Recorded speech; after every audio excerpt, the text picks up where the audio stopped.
Good morning. This is Shakespeare sonnet, sonnet number 18. This sonnet is addressed to the fair youth, Mr. W.H. According to most of the critics, this W.H. is Mr. William Herbert, H-E-R-B-E-R-T, the third Earl of Pembroke, E-A-R-L, Earl of P-E-M-B-R-O-K-E. Now, Shakespeare, in all the sonnets addressed to the fair youth, praises the fair youth. Here even, it does the same thing. Now, the first line what we have over here, shall I compare thee, means you, to a summer's day. If I should, as if Shakespeare is hunting for the appropriate comparison.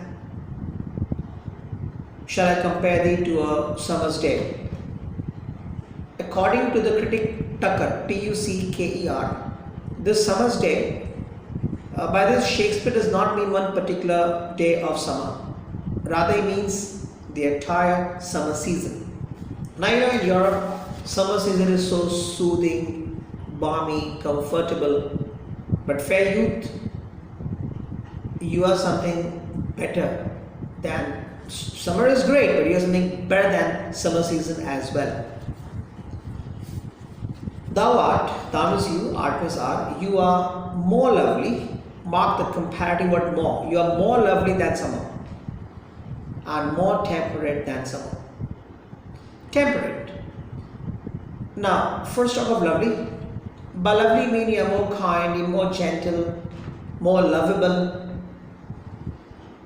and more temperate now. You know, summer season is very temperate in Europe. It's neither hot nor cold. Now, if you talk of a man, say a man is of a volatile nature, he gets angry fast, he loses his temper. Another man, if you talk of, say, he's a very meek type, cowardly type. Now, both are bad. The fair youth strikes the balance, is very moderate, decent. Now, fair youth are more temperate than summer season. Now, summer season is good, no doubt about it, but then it also has some drawbacks. But fair youth, you are without any drawback, you're just perfect. Rough winds do shake the darling buds of May. Now, in the May month, you find some buds, petals.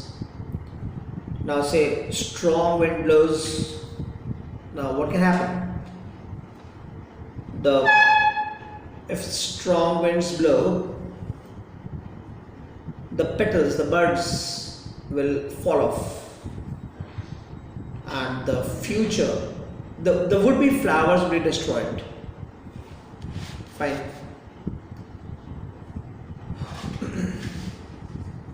And summer's lease happiness has all too short a date. You know, we buy a house on lease, we buy property on lease. Now, summer season stays in nature, not forever and forever. It comes for a short time.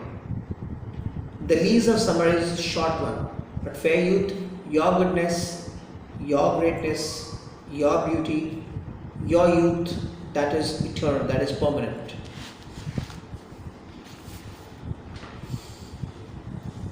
Sometime means at times, too hot, the eye of heaven. Eye of heaven means the sun shines. Sometimes the sun shines too hot. That day people start feeling hot. So that's something bad of summer, that it's hot today. Sometimes it can also happen that it becomes cold, like the sun is overcast by clouds. Look, and often is his gold complexion, sun's gold complexion, dimmed. Dimmed means overcast by clouds, and people start feeling cold. This is also the bad of summer. And every fair, you should remember, those days fair was a byword for beauty, and every from the pedestal of beauty, from the pedestal of beauty, sometimes declines, comes down for two reasons: either by chance I mean mischance, bad luck, misfortune. Say someone meets with an accident, that person's beauty is spoiled, or nature's changing course, change which is inherent, natural decay inherent in all things. Say a lady is beautiful today, when she advances in years, when she becomes old, she'll get wrinkles, her beauty will be spoiled, she'll die. So because of changing course in nature also, people lose beauty, the youth, the goodness, or things get destroyed. Now changing course also has a side reference to female menstrual cycle. That time they are stripped of their beauty. But your eternal summer shall not fade, but your goodness will never fade, nor lose possession of that fair, that beauty, thou you owest. Owest has two meanings over here. One, own, O-W-N, and second is O-O-W-E. Now the beauty what you own, the fair, the beauty that you own, you're not going to lose that. Fine? And now O-O-W-E. We all owe something to society, to the world, to nature, to God. Now, fair youth, Shakespeare as if asks the fair youth over here, that is, he has asked in the sonnets also, that fair youth, you get married and leave a copy of your beauty, of your goodness to the world. This is what you owe to society, to the world. So that what you owe to society, your beauty, you're not going to lose that. Nor shall death brag. Brag means boast, B-O-A-S-T. Death cannot boast. Over here, death is being personified, treated as a person or as a human being. Nor shall death boast. Thou, you wanderest, you wander in his shade. Say death has killed so many persons, destroyed so many things. So death can say in a very proud manner, look, I've killed so many persons and they are moving in my valley, in my shade. Death will never boast regarding you.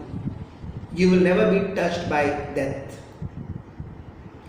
Now Shakespeare wants, or rather is going to make the fair youth eternal, immortal, forever and forever. How? Now in biology there is a reference of bud grafting. Now suppose you have a tree, an old one, it's dying. You have another tree, young, strong. Now we take the branch of this tree and fix in that tree. We graft in that tree. Now if that tree is strong and young, this branch becomes part of that tree, and this branch grows along with that tree. If that tree grows and flourishes, this branch also grows and flourishes. Now, we all will be one day killed by time. We all will die. So time, can say, time is the greatest villain of the world. But fair youth, time will never kill you.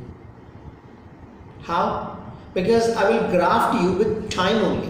I'll fix you in time. The time grows forever. Along with time, you'll also grow forever. Now, Shakespeare hopes, he thinks that he is writing immortal lines, eternal lines, and people will read his sonnet forever. Alright? Now Shakespeare thinks, look, as many times people read the sonnet, so many times people will talk of the fair youth, remember the fair youth, and in that way fair youth will be immortal. Fine. So Shakespeare wants to graft the fair youth with time, in time, and he thinks that his lines are immortal, permanent, eternal, and so long people will read this sonnet, till that time they will remember the fair youth, and in that way will be immortal. So long as men can breathe or eyes can see, it's a way of saying till the time men will survive, so long humans will survive, be in this world, so long lives this sonnet. Till the time the sonnet survives, the sonnet exists in this world, and this means the sonnet gives life to thee. Life means immortality. The sonnet will give immortality to thee, to you, to the fair youth. Thank you. That's it.